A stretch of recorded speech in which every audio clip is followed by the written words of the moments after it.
The Bible speaks of two foundations. There's a foundation of the unrighteous, those that are walking in the flesh.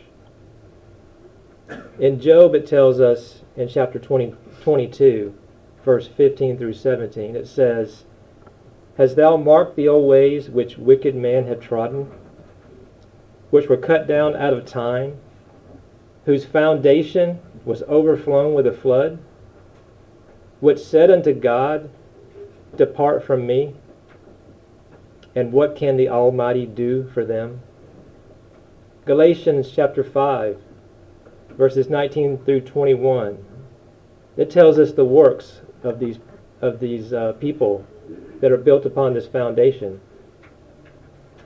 It says, "Now the works of the flesh are manifest, which are these: adultery, fornication, uncleanness, lasciviousness, idolatry, witchcraft, hatred, variance, emulations, wrath, strife, seditions, heresies, envying, murders, drunkenness, revelings, and such like of the which I tell you before, as I have told you in time past, that they which do such things shall not inherit the kingdom of God."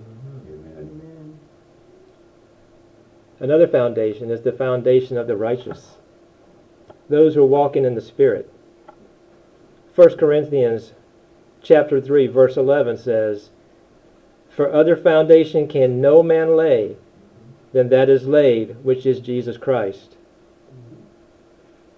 In 2 Timothy chapter 2, verses 15 and 16, "Study to show thyself approved unto God, a workman that needeth not to be ashamed, rightly dividing the word of truth. But shun profane and vain babblings, for they will increase unto more ungodliness. Nevertheless, the foundation of God standeth sure, having this seal, The Lord knoweth them that are his. And let every one that nameth the name of Christ depart from iniquity." Galatians chapter 5, verses 22 and 23. "But the fruit of the Spirit is love, joy, peace, long-suffering, gentleness, goodness, faith, meekness, temperance. Against such there is no law." Now God's foundation is His law. And His law is life, and His law is love. Jesus tells us in John chapter 4, verses 15 and 16, He says, "If you love me, keep my commandments." And He follows this up with this, "And I will pray the Father, and He shall give you another Comforter, that He may abide with you forever." So as the following of His commandments is our obedience to Him. That's our foundation. And it also, by keeping His commandments, we receive His promise of the Holy Spirit in our hearts. Amen. In John chapter 15, Jesus also says, "If ye keep my commandments, ye shall abide in my love, even as I have kept my Father's commandments, and abide in His love." In 2 John chapter 1 and verse 6, "And this is love, that we walk after His commandments." Amen. This is love. In the book Prophets and Kings, page 677, God's law is the wall that He has placed around His chosen ones for their protection, and obedience to whose precepts of justice, truth, and purity is to be their perpetual safeguard. So around each one of us, God puts a wall around us. It's a wall of protection. It's His law around us. And if we follow His law, we'll be protected. We'll be protected from the enemy, and we will find eternal life through Jesus Christ. Satan's foundation is only evil and wickedness. And it's no foundation at all. Satan is jealous of Christ. That's what it comes down to. Amen. He's jealous of Christ, and he always has been. And what this does, in his reactions in this jealousy, it brings forth his counterfeiting of all that Christ does, and it brings his attacks upon Christ's church and Christ's children. Revelation 12:17 says, "And the dragon was wroth with the woman, and went to make war with the remnant of her seed, which keep the commandments of God and have the testimony of Jesus Christ." How does Satan make war? He attacks the wall that God puts around each one of us. And in his attacks, when he attacks the wall, there are breaches in the wall. Now, what is a breach? It's defined as the violation of a law, the non-performance of a moral duty, a transgression, a violation. And then a simple definition here, an opening. In these attacks, when Satan comes, the breaches create openings in those walls that are around us. And what he does, he tries to weaken our faith. And he weakens our faith through circumstances and trials in our lives. And through these trials and circumstances, he creates a doubt in us, a doubt of God in his word. Now these doubts and this lack of faith and this disobedience that's creating breaches in the walls around us. It affects our faith. And the wall of God's law surrounding us weakens.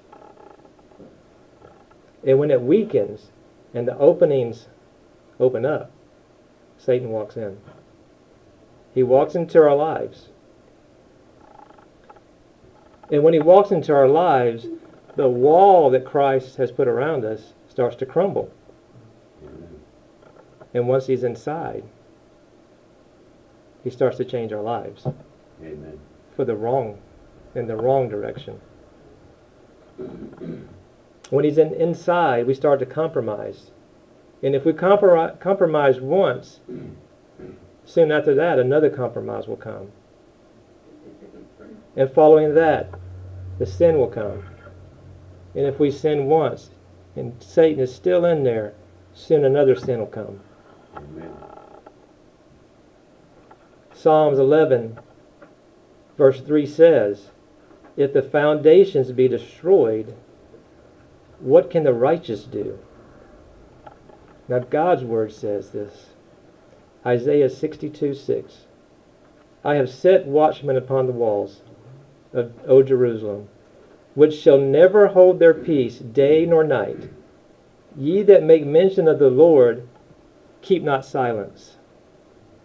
And he continues in verse 10 through 12, Go through the gates, prepare ye the way of the people, cast up the highway, gather out the stones, lift up a standard for the people. Behold, the Lord hath proclaimed unto the end. Say ye to the daughter of Zion, Behold, thy salvation come. Behold, his reward is with him, and his work before him. And they shall call them the holy people, the redeemed of the Lord, and thou shalt be called, sought out, a city not forsaken. In Isaiah 58:12, "And they that shall be of thee shall build the old waste places. Thou shalt raise up the foundations of many generations, and thou shalt be called the repairer of the breach, the restorer of the past to dwell in." When our foundation is under attack, God will always send someone to stand in the breach. Now, it may be you that he sends. It may be me that he sends. It may be the church that he sends.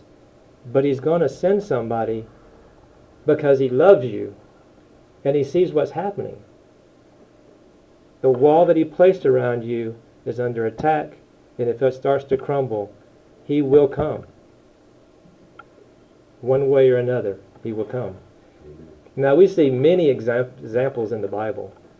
There's so many stories in the Bible that we can look at where there's a person who had the wall of God around them, something happened, the faith weakened, they became disobedient, whatever the situation was, and Satan came in. But God always sends someone. We can go all the way back to Genesis in the garden. And in chapter 2 of Genesis, we know that God placed Adam in the garden. And he told him, everything is yours. Every tree you can eat of, the nuts, the grains, the fruit, but just don't eat of that one tree. The tree of the knowledge of good and evil. Stay away from that tree. And what he did at that point, when he said that, he put the wall around Adam. This is the law. This is my law. Okay? For the day that you eat of that tree, he said, you shall surely die. So he was telling Adam, here's the wall. This is my commandment. If you break my commandment, the wall is going to fall. You're going to be in danger, and you're going to die. In the very next chapter, we all know what happens. The serpent comes. Satan comes in the guise of a serpent. He comes to Eve. He places doubts in her heart. She eats of the fruit. The wall falls. Sin enters the world. Now, they've broken the law of God, and as I said earlier, when that happens, God's going to send somebody to stand in that breach. And in Genesis chapter 3, verse 7 or 15, it says, I will put enmity between thee and the woman, and between thy seed and her seed, and it shall bruise thy head, and thou shalt bruise his heel. And we know this is the prophecy of Christ coming. And we know, as we read further in Genesis, that it is Christ that he sends now to stand in the breach. Because in verse 21, it says, unto Adam also and to his wife did the Lord God make coats of skin, and he clothed them. Jesus stood in the breach, and looking forward to his sacrifice upon the cross, Adam and Eve, both accepting the coats of skin, accepted Jesus Christ. And that breach was repaired. The breach was repaired then. As we move forward in history, we can look at Israel and their captivity in Babylon. Now, prior to that, Moses had spoken to Israel. Well, God was speaking through Moses to Israel. And as recorded in Leviticus 25, verses 1 through 10, God gives instructions to Israel. And he says, when you go into the Holy Land that I'm giving you, you're going to work that land for 6 years. You're going to plant, you're going to harvest for 6 years. But on the 7th year, it'll be the Sabbath for that land. You won't plant, you won't do anything with it. You have to let the land rest. So he gave the instructions. He was giving them the wall around them. He was giving them the law, the commandment. In the next chapter, Leviticus 26, verses 1 through 17, he sets forth the promises. If you follow my commandment, then I will do this. You will be fruitful. You will be a great people. There'll be no fear. Nobody will bother you. I'm your protection. Everything that they wanted, and just a great land that Christ wanted for them. So we had the instructions, we had the promises, and just like in the garden, there was a warning. In the garden he said, if you eat of the fruit, you shall surely die. Here he's saying, in Leviticus 26, he says, if you don't, do this, if you don't follow my commandments, then you will be punished. And the punishment that came because, as it turns out, they did not follow his commandments. And the punishment that came, as we know through history, that Babylon came.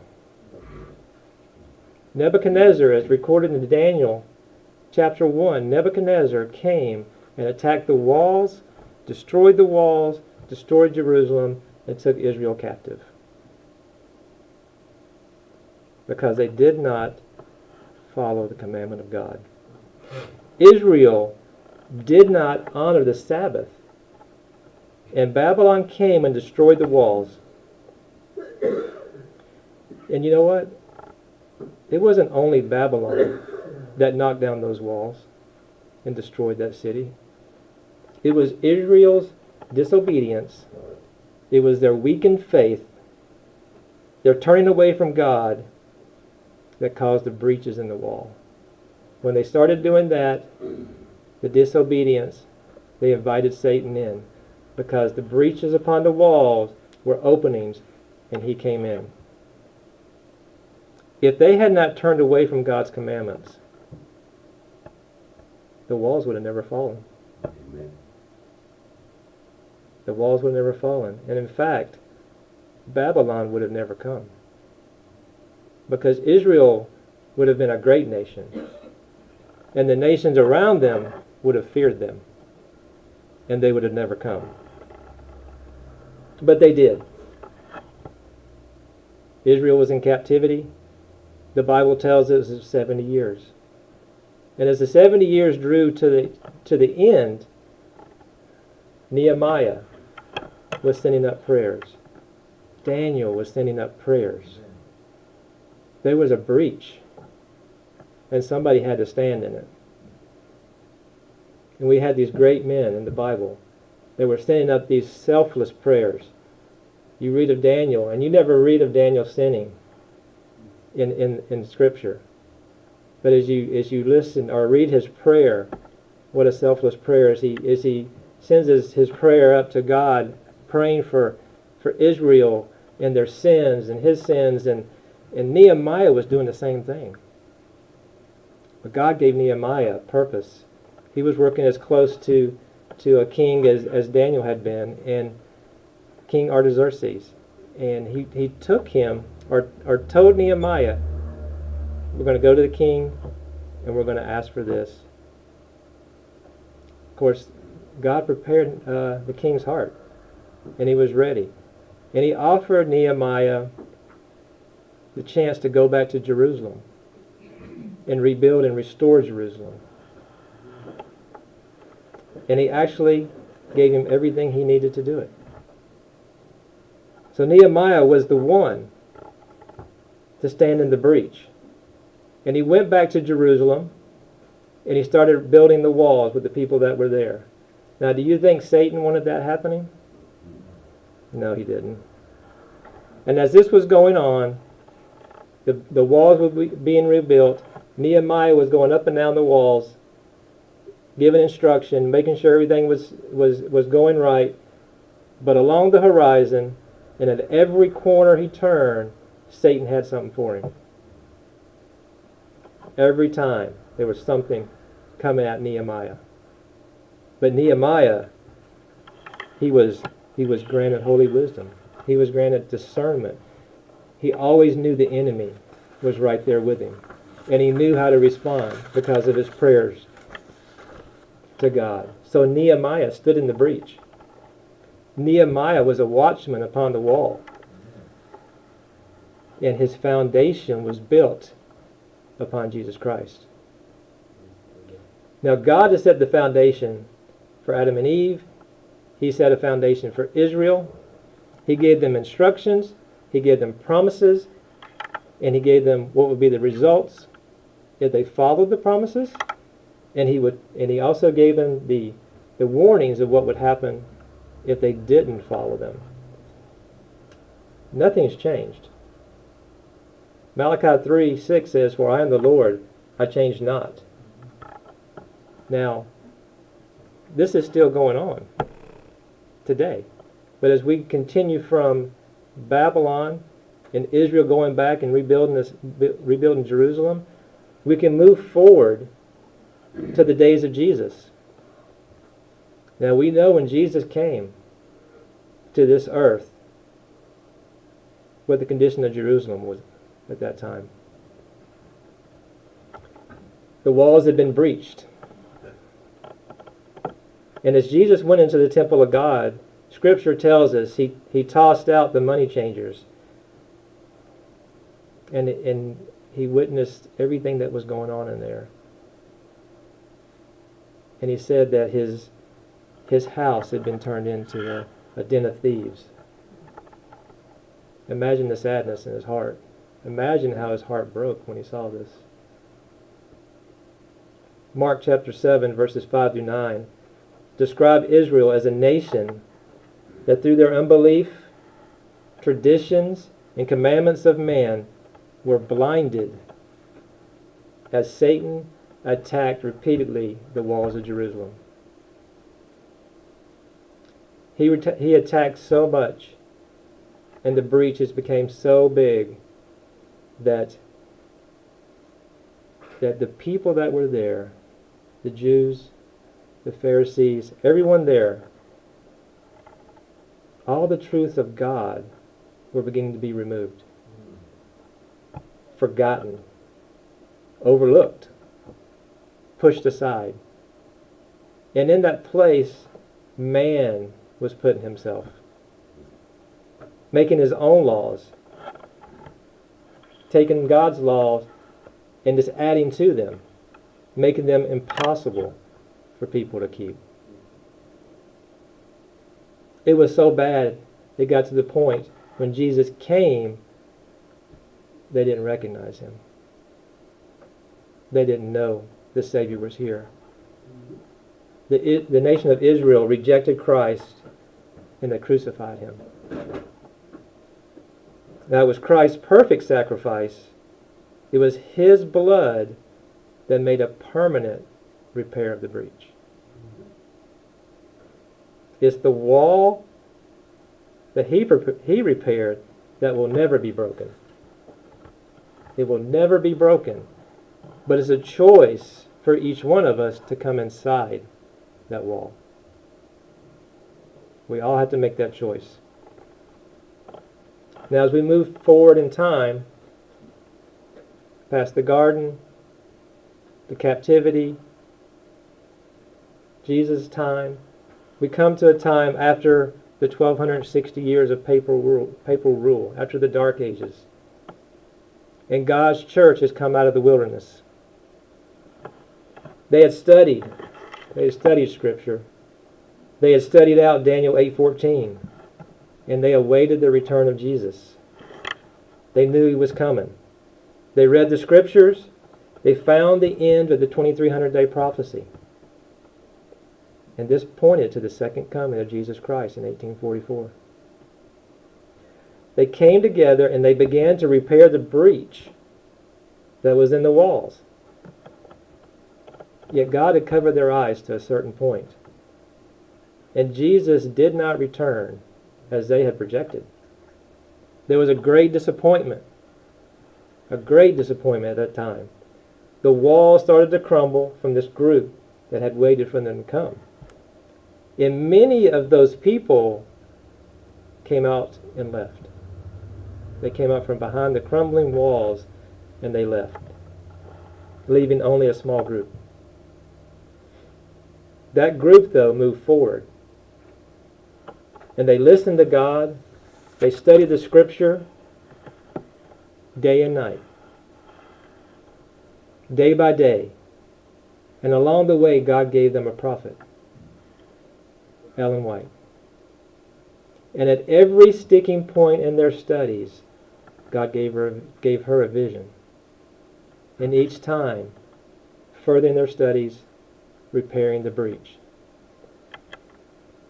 As God sent forth men like Nehemiah, in this end time, he has sent forth a church, the Seventh-day Adventist church, to repair the breach. In the book Evangelism, pages 119, it reads, "In a special sense, Seventh-day Adventists have been set in the world as watchmen and light bearers. To them has been entrusted the last warning for a perishing world. On them is shining wonderful light from the Word of God. They have been given a work of the most solemn import, the proclamation of the first, second, and third angel's message. There is no other work of so great importance. They are to allow nothing else to absorb their attention." The SDA movement had begun. Each and every doctrine of truth came forth from God, and it built the platform of the church. But Revelation 12:17 is and still stands. Satan is still attacking the church. He's always going to attack the truth. He's battering the walls. Breaches are being made, and false doctrines have entered into our church. Now keep in mind, when I talk about attacks, these are spiritual attacks, and they are very fierce attacks. And because of these attacks, there has been and continues to be a departure from the truth and the righteousness of God. We see it not only in the world, but we also see it inside the church. Where there is one compromise, soon another will follow. Where there is one sin, soon another will follow. The SDA church was built upon a platform: the Sabbath, the sanctuary, the 2300 days prophecy, the state of the dead, the second coming of Christ, the spirit of prophecy, the three angels' message. Every foundational truth of this church flies in the face of the rest of the churches in the world. But God says He will have a remnant. Amen. As we look at our foundations, we see the Sabbath. In the world, we see Sunday worship. We have the sanctuary in the 2300 days. Foundational teachings. But the world says the atonement was completed at the cross, doing completely away with the sanctuary. If it was done on the cross, why do we need the sanctuary? The state of the dead. We teach that, the Bible teaches that the dead rest in the grave until Christ comes. Over and over again in Scripture it tells you that. The world says when you die you go straight to heaven or straight to hell. The second coming. If what the world says is true, who's He coming back for? And in Scripture, and there's so many Scripture that speak of Christ coming and calling the dead forth from the grave, who are the people coming up if everybody's in heaven? The spirit of prophecy. The mention of Ellen White brings talk of only devotionals. That's what she's good for. Doing away with her authority in the church, the authority of her inspired writings. And the three angels' message, our message from God to give to the world. Again, the dragon was wroth with the woman and went to make war with the remnant of her seed, which keep the commandments of God and have the testimony of Jesus Christ. Notice it says seed, not seeds, for the remnant of Revelation 12:17. The remnant are born of Christ. They are His children.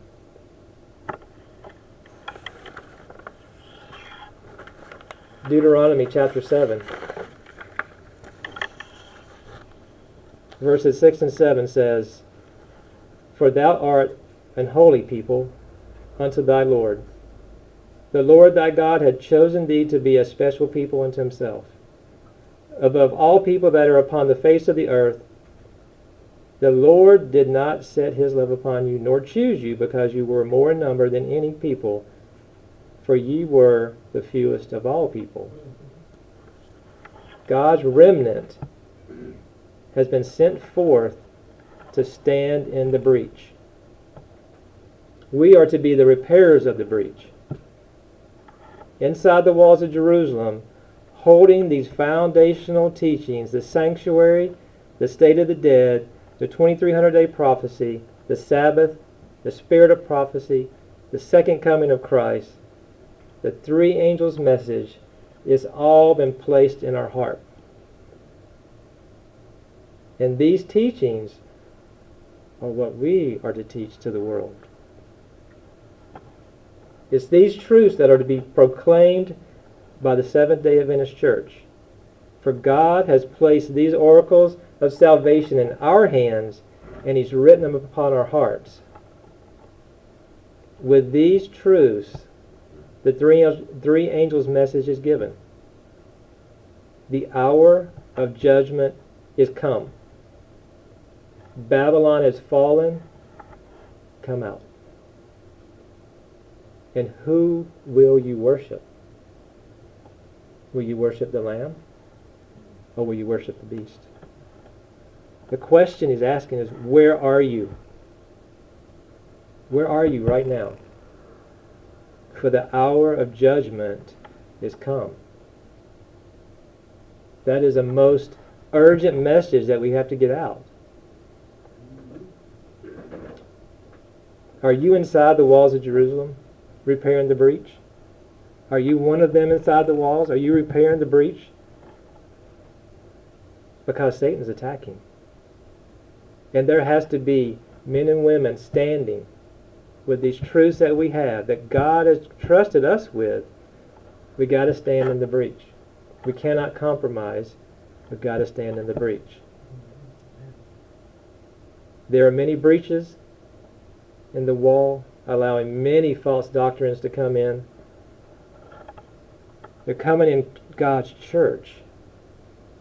And these doctrines, not only do they batter the walls, but once they get in, they start battering the people. And we're talking about eternal consequences. We're talking about eternity with Christ, or eternal death. We only have two choices. We've got to choose who we're going to worship. Are we going to worship Jesus? Or are we going to worship Satan?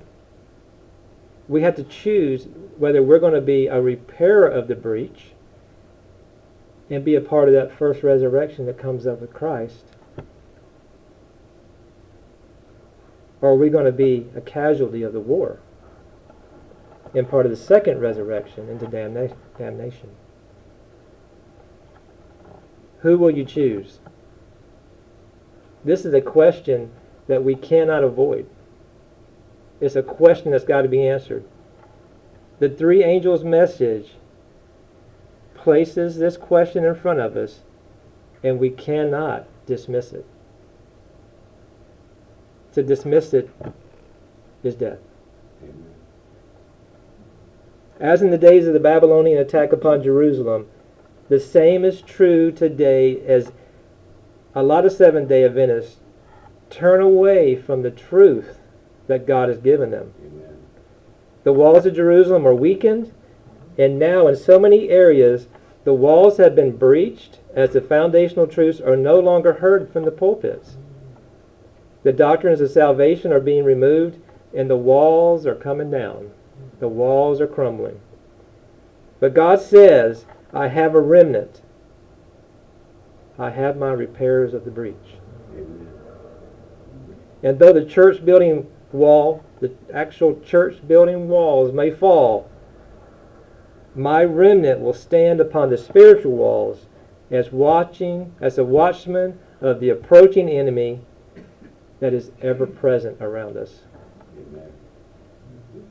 these repairers of the breach, they will not come down off the wall. They won't come down at the calls for unity. They will not they will not compromise for the sake of sentimental love or friendship evangelism. But they will sound the trumpet at the approaching enemy. They will sound the trumpet, and God will send forth his angels to fortify them. Amen. He will fortify the walls.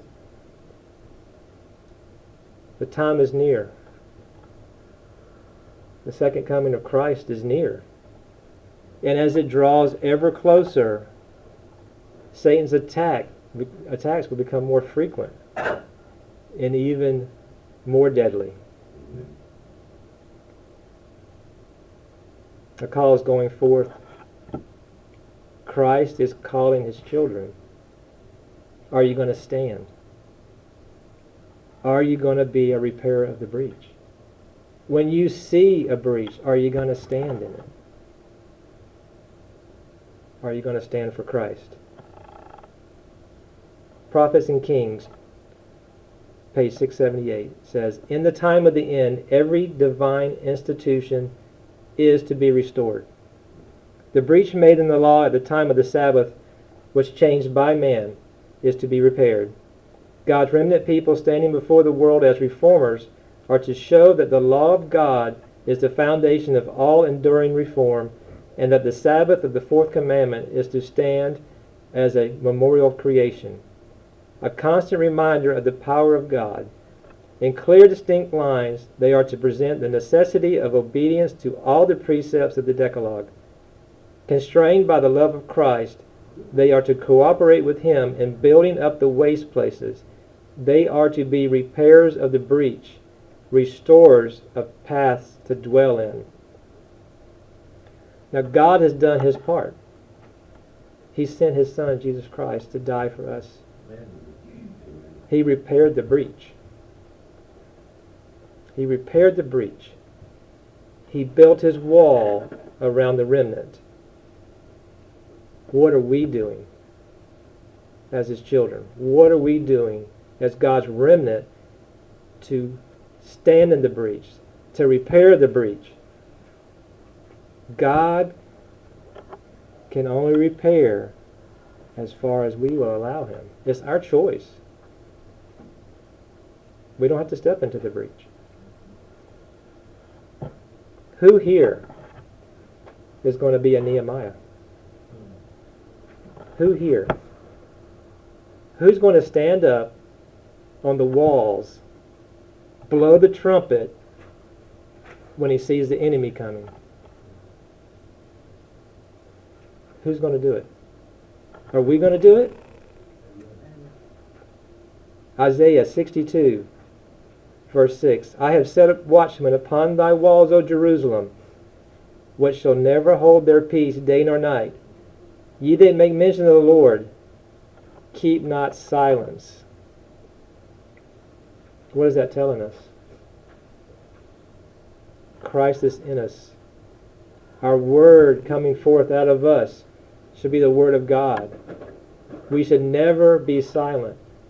We should never compromise. We should never pass up a witnessing opportunity. We should never allow one of our brothers or sisters, if we see them in trouble, to let them stay in trouble.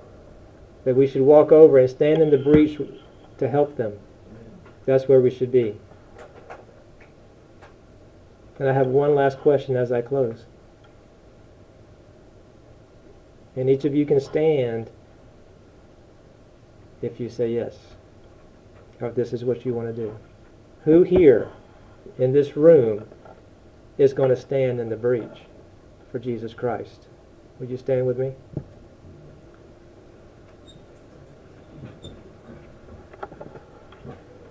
Let's bow our heads.